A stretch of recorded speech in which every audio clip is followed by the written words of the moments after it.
রাসূল সাল্লাল্লাহু আলাইহি ওয়াসাল্লামের সময় একজন মুসলিম মহিলা বনু কাইনুকা ইহুদি গোত্রের বাজারে গিয়েছে। বনু কাইনুকার ইহুদি যুবকেরা ওই মুসলিম নারীকে একাকী পেয়ে তার শ্লীলতাহানির চেষ্টা করলো, তার কাপড় দিয়ে খুলে ফেলেছে। এটা যখন একজন মুসলিম যুবক দেখেছে, আর সহ্য করে নাই, দেরি করে নাই, ইহুদি যুবকদের উপরে ঝাঁপিয়ে পড়েছে। চিন্তা করে নাই আমি একা তাদের সাথে পারবো না, আমার সেই শক্তি নাই যে তাদের মোকাবেলা করবো, তাদের সাথে আমি যুদ্ধ করে জিতবো, এই চিন্তা করে নাই।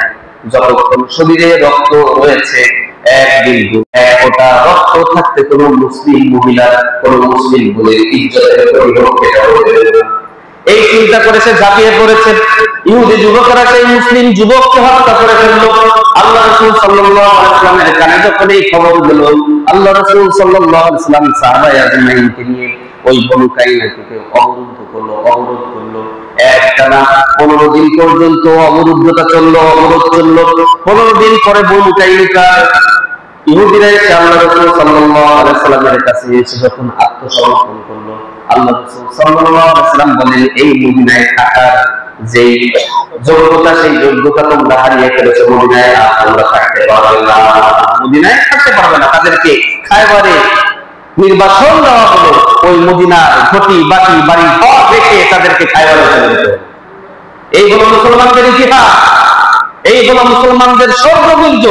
অথচ আপনার আমার বোনদেরকে সংঘবদ্ধ ভাবে পালাক্রমে এই ইসকনের সন্ত্রাসী সংগঠনের সদস্যরা ভাগুয়া লাখ ট্রাকের মাধ্যমে তারা তাদেরকে তাদের ইজ্জত হানি করতেছে, তাদের ইজ্জত সম্মান নিয়ে তারা হোলি খেলতেছে। মুসলমানেরা নীরবে বসে আছি। আমরা একজন মুহাম্মদ বিন কাসিম, ইখতিয়ার উদ্দিন মুহাম্মদ বিন মুখতিয়ার খিলজি অথবা শাহজালাল ইয়ামিনীর অপেক্ষা করি যে তারা কখন আসবে আমাদেরকে এই অবস্থা থেকে নাজাত দেবে। ঠিক কিনা বলেন? অথচ আমরা নিজেরা ইখতিয়ার উদ্দিন মুহাম্মদ বিন মুখতিয়ার খিলজি হতে চাই না, আমরা নিজেরা মুহাম্মদ বিন কাসিম হতে চাই না, আমরা নিজেরা কেউ সালাউদ্দিন আইয়ুবী হতে চাই না, আমরা নিজেরা কে সেই শাহজালাল ইয়ামিনী হয়ে তাদের বিরুদ্ধে দাঁড়াতে চাই না। শান্তিপ্রিয় মুসলমান আমরা, আমি আগেই বলেছি, গজব যখন আসবে এই শান্তিপ্রিয়দেরকে আগে হবে। ঠিক কিনা বলেন? যারা মুখ বুঝে থাকে, যারা অন্যায়ের প্রতিবাদ করে না, ওই অন্যায়কারীদের বিরুদ্ধে রুখে দাঁড়ায় না, তাদেরকে আল্লাহ তাআলা আগেই রক্ষা করবে।